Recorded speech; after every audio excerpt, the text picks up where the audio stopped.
இன்றைய தினம் திராவிட முன்னேற்ற கழகம் ஆட்சி பொறுப்பேற்று 5 ஆண்டு காலம் ஆகிவிட்டது. இந்த 5 ஆண்டு காலத்திலே தமிழக மக்கள் பட்ட துன்பங்கள் ஏராளம். இன்றைக்கு ஒவ்வொரு நாளும் மக்கள் படுகின்ற துன்பம், இந்த ஆட்சியாளர் அதை பற்றி கவலைப்படாமல் மக்கள் எக்கேடுகிட்டு போனாலும் பரவாயில்லை, தன் குடும்பம் மட்டும் செழித்து வளர்ந்தால் போதும் என்ற நிலையிலே இருக்கின்ற முதலமைச்சர் இன்றைக்கு இந்த நாட்டை ஆண்டு கொண்டிருந்தார். இன்றைக்கு மக்களுக்கு விடுவு காலம் பிறக்கின்ற காலம் வந்துவிட்டது. திராவிட முன்னேற்ற கழகம் எப்பொழுது ஆட்சியிலே அமர்ந்ததோ அன்று முதல் இன்று வரை எங்கே பார்த்தாலும் கஞ்சா விற்பனை, போதைப் பொருள் விற்பனை, கள்ளச்சாராய விற்பனை, இப்படி தமிழகம் முழுவதும் சர்வசாதாரணமாக கிராமத்தில் இருந்து நகரம் வரை போதை நடமாட்டம் அதிகரித்து விட்டது. போதைப் பொருள் விற்பனை ஜரூராக தமிழகத்திலே நடந்து கொண்டிருக்கிறது. இதை பற்றியெல்லாம் கவலைப்படாத முதலமைச்சர், பொம்மை முதலமைச்சர், ராணியற்ற முதலமைச்சர், திறமையற்ற முதலமைச்சர் திரு ஸ்டாலின் அவர்கள் இன்றைய தினம் நம்முடைய குழந்தைகளை சிறப்பான கல்வி கிடைக்க வேண்டும் என்ற அடிப்படையிலே பள்ளிக்கு அனுப்புகிறோம், கல்லூரியிலே படிக்க வைக்கின்றோம். அவருடைய எதிர்காலம் சிறக்க வேண்டும் என்ற அடிப்படையிலே எவ்வளவு கஷ்டத்துக்கு இடையிலும் நாம் பெற்ற பிள்ளை எதிர்காலத்திலே சிறப்பாக வாழ வேண்டும் என்ற அடிப்படையிலே நாம் பள்ளிக்கும் கல்லூரிக்கும் அனுப்பி வைக்கின்றோம். ஆனால் இன்றைய ஆட்சியாருடைய கொடுமையால் அந்த பள்ளி மாணவர்கள் கல்லூரிகள் அருகிலே கஞ்சா விற்பனையால் இன்றைக்கு அந்த மாணவர்கள் அதற்கு அடிமையாகி அவள் சீரழியக்கூடிய காட்சி தமிழகத்திலே பார்க்கப்படுகிறது. இன்றைக்கு பத்திரிகையில் ஊடகங்கள் வருகின்ற பெரும்பாலான செய்தி, இன்றைக்கு மாணவர்கள், இளைஞர்கள், பொதுமக்கள் போதைப் பொருளுக்கு அடிமையாகி சீரழியக்கூடிய காட்சியை அவ்வப்போது தொலைக்காட்சியிலும் பத்திரிகையிலும் பார்க்கக்கூடிய அவலங்களை கடந்த திராவிட முன்னேற்ற கழக ஆட்சியிலே பார்க்கப்படுகிறது. நெஞ்சையே பதற வைக்கின்ற சம்பவம் ஒன்று நடந்தது. திருநெல்வேலியிலே 9ஆம் வகுப்பு படிக்கின்ற மாணவிகள் பள்ளியிலே மது அருந்தக்கூடிய காட்சி எவ்வளவு வேதனையாக ஒரு சம்பவம் என்பதை நாம் எண்ணி பார்க்க வேண்டும். நம்முடைய குழந்தையுடைய எதிர்காலத்திற்காக பள்ளிக்கு அனுமதிக்கின்றோம். ஆனால் இந்த விடியா திமுக ஆட்சியிலே படிக்கிற காலத்திலே பள்ளியிலே மாணவிகள் மது அருந்துகின்ற காட்சி பத்திரிகையிலும் ஊடகத்திலும் வருகின்றது. ஒரு வேதனையான சம்பவம். அதை பற்றியெல்லாம் இந்த அப்பா ஸ்டாலின் கவலைப்படுவதாக தெரியவில்லை. இன்றைக்கு தமிழகத்தில் உளவுத்துறை இருக்கின்றதா என்று மக்கள் கேட்கின்ற நிலைக்கு உளவுத்துறையுடைய செயல்பாடு செயலிழந்து இருக்கின்றது. இப்படிப்பட்ட சம்பவங்கள் நடைபெறுகின்ற பொழுது, போதைப் பொருள் விற்பனை அதிகரிக்கின்ற பொழுது அரசுக்கு உரிய முறையிலே தெரிவித்து இந்த உளவுத்துறை செயல்பட்டு இருக்க வேண்டும். ஆனால் தமிழகத்தில் இருக்கின்ற உளவுத்துறை திரு கருணாநிதி குடும்பத்திற்கு, ஸ்டாலின் குடும்பத்திற்கு ஏவல் செய்கின்ற உளவுத்துறையாகத்தான் பார்க்கப்படுகிறது. இன்றைக்கு போதை ஆசாமிகள் அவர்களை பிடிக்க செல்கின்ற காவலர்களை கண்மூடித்தனமாக தாக்கின்றார்கள். காவலருக்கே இந்த ஆட்சியில் பாதுகாப்பு இல்லாத ஒரு சூழ்நிலை விடியா திமுக ஆட்சியில் தான் பார்க்கப்படுகிறது. சில இடத்திலே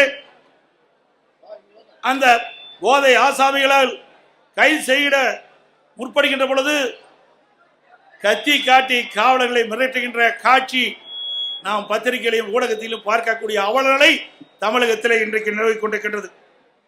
இன்றைக்கு பயிரை காப்பது வேலி, மக்களை காப்பது காவல்துறை.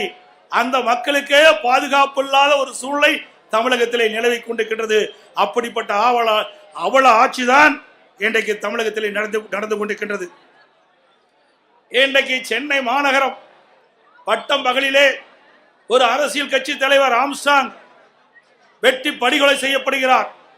இன்று வரை உண்மையான குற்றவாளியை கண்டுபிடிக்க முடியவில்லை. அதே போல திராவிட முன்னேற்ற கழகத்திலே கூட்டணியில் அங்க வைக்கின்ற காங்கிரஸ் கட்சியினுடைய திருநெல்வேலி காங்கிரஸ் கட்சியுடைய மாவட்ட தலைவர் திரு ஜெயக்குமார் அவர்கள் வெட்டி சாக்கப்படுகிறார். அவர் எரித்து கொலை செய்யப்படுகிறார். அந்த கொலை குற்றவாளிகளும் இதுவரை கண்டுபிடிக்க முடியவில்லை.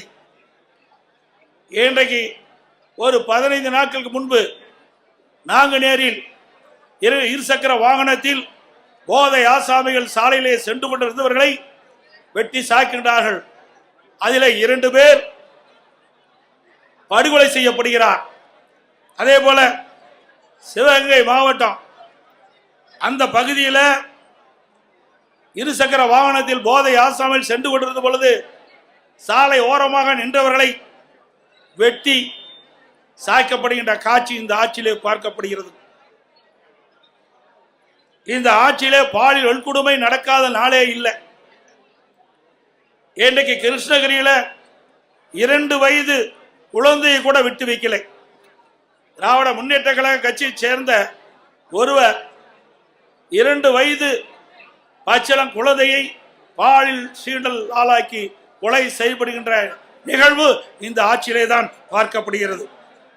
நாமக்கல் மாவட்டம் குமராபாளையத்தில் வீதியிலே விளையாடி கொண்டிருந்த 9 வயது சிறுமியை ஒரு காம கொடுகிறன் அந்த சிறுமியை அழைத்து சென்று பாலியல் வன்கொடுமை செய்யப்பட்ட காட்சி தொலைக்காட்சியிலே நாம் பார்த்தோம்.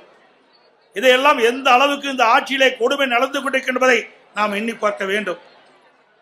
இன்றைக்கு மதுராந்தகம் அருகிலே இருசக்கர வாகனத்திலே சென்று கொண்டிருந்த ஒரு பெண்மணியை சில பேர் கடத்தி சென்று பாலியல் வன்கொடுமை செய்கின்ற நிகழ்வு இந்த ஆட்சியிலே தான் பார்க்கப்படுகிறது.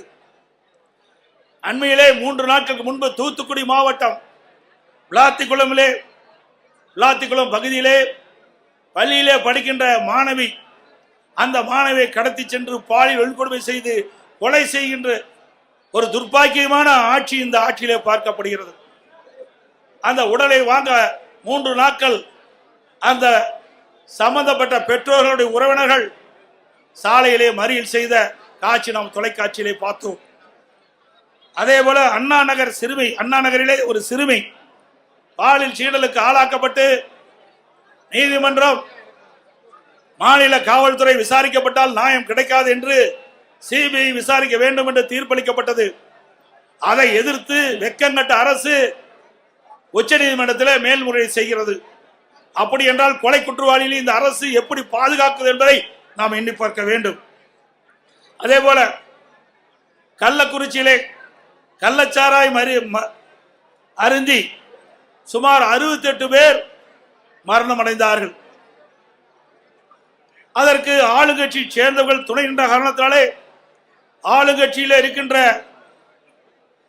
அந்த நபர்கள் தப்பித்து விடக்கூடாது என்பதற்காக மாநில காவல்துறை விசாரிக்கப்பட்டால் நியாயம் கிடைக்காது என்ற அடிப்படையிலே அனைத்து இந்திய அண்ணா திராவிட முன்னேற்ற கழகம் உயர்நீதிமன்றத்திலே இந்த வழக்கை சிபிஐ விசாரிக்க வேண்டும் என்று வழக்கு தொடர்ந்து நீதிமன்றம் சிபிஐ விசாரிக்கலாம் என்று தீர்ப்பளிக்கப்பட்டது. ஆனால் இந்த விடியா திமுக அரசு உச்ச நீதிமன்றத்திலே மேல்முறையீடு செய்தது. இதிலிருந்து நாம் பார்க்க வேண்டும், குற்றவாளிகளுக்கு துணை நிற்கின்ற அரசாங்கமாக திரு ஸ்டாலின் அரசு செயல்பட்டது என்பதை நிரூபணமாயிருக்கின்றது. அதே போல அண்ணா பல்கலைக்கழகத்திலே மாணவி பாலியல் சீண்டலுக்கு ஆளாக்கப்படுகிறார். அதிலே ஒரு அமைச்சர் திமுக கட்சி சேர்ந்தவர்கள் எல்லாம் ஈடுபட்டிருக்கின்றார்கள். ஆனால் அந்த வழக்கு நீத்து போகின்ற அளவுக்கு இன்றைய நிலைமை இருக்கின்றது. மீண்டும் அண்ணா திமுக ஆட்சி மலரும், இதை தூசி தட்டி எடுக்கப்பட்டு உண்மை குற்றவாளிகளை சட்டத்தின் முன் நிறுத்தப்படுவார்கள். அதே போல இன்றைய ஆட்சியாளர்களை தினந்தோறும் கனிம வளங்கள் கொள்ளையடிக்கப்படுகின்றன. இன்றைக்கு கரூரிலே ரவுடிகளை வைத்து ஒரு நாள் ஒன்றுக்கு 3000 லாரிகளில் மணல் அள்ளப்படுகின்றது. தினந்தோறும் 1.5 கோடி ரூபாய்க்கு கனிம வளங்கள் கொள்ளை போகின்றன. பகிரங்கமாக மணல் கடத்தப்படுகின்றது. நம்முடைய முன்னாள் அமைச்சர் அருமை சகோதரர் விஜயபாஸ் அவர்கள் காவல் நிலையத்தில் புகார் கொடுக்கின்றார். அங்க இருக்கின்ற மாவட்ட ஆட்சித்தளத்திலே புகார் கொடுக்கின்றார், சம்பந்தப்பட்ட துறை அதிகாரத்திலே புகார் கொடுக்கின்றார்.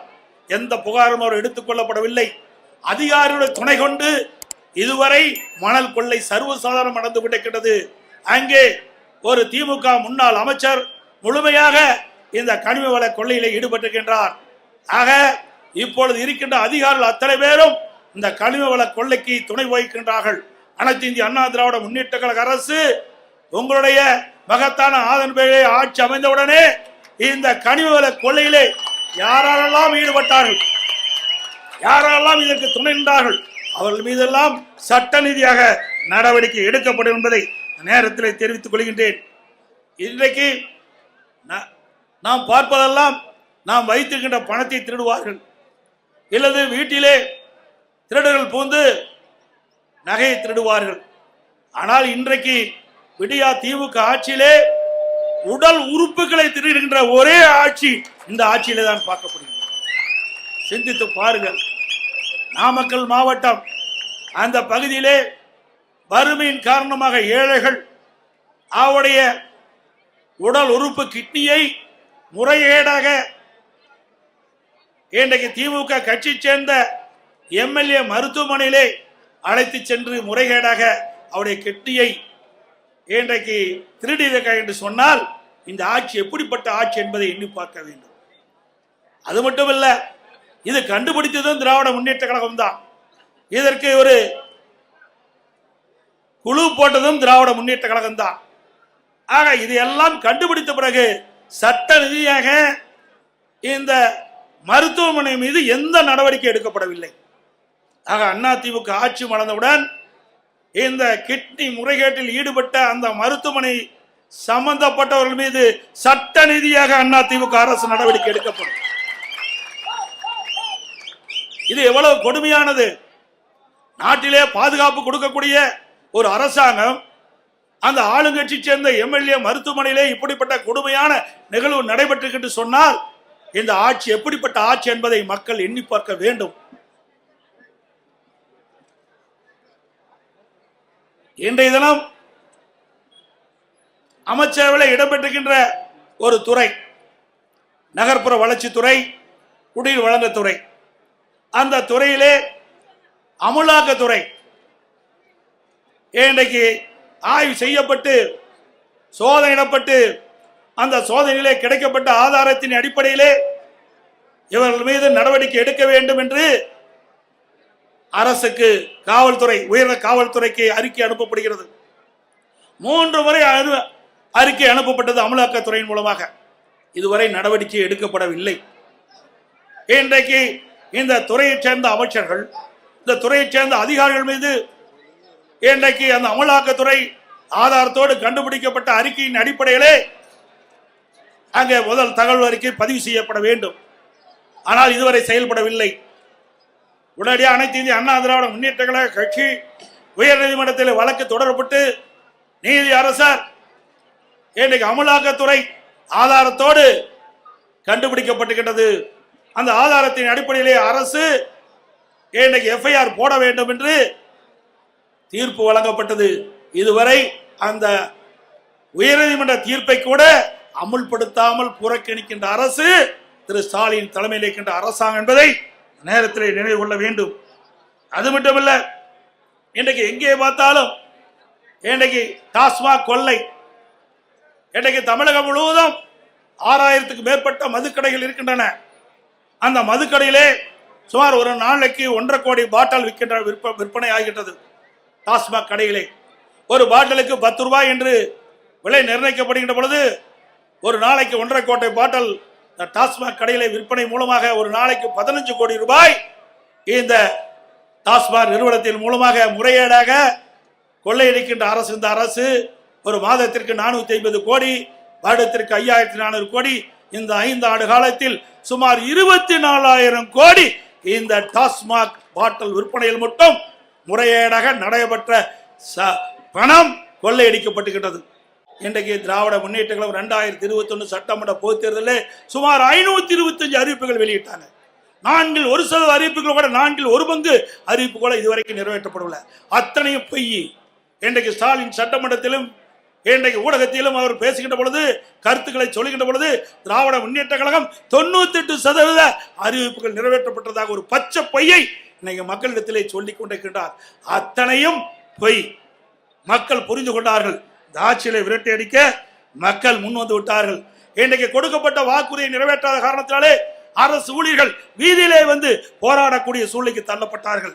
அதே போல தூய்மை பணியாளர்கள் எப்படி கொடுமைப்படுத்தினார்கள் இந்த ஆட்சியிலே என்பது அத்தனை பேருக்கும் தெரியும். ஊடகத்திலும் பத்திரிகையிலும் பார்த்தோம்.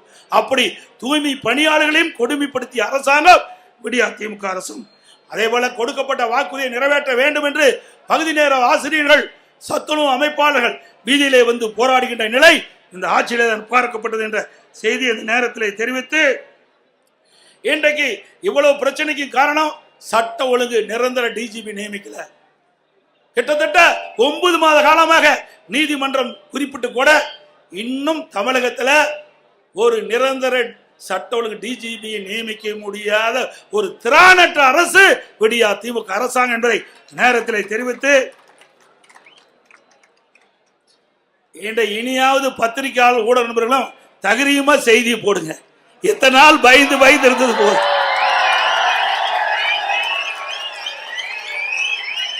நான் சொல்லுவது அத்தனையும்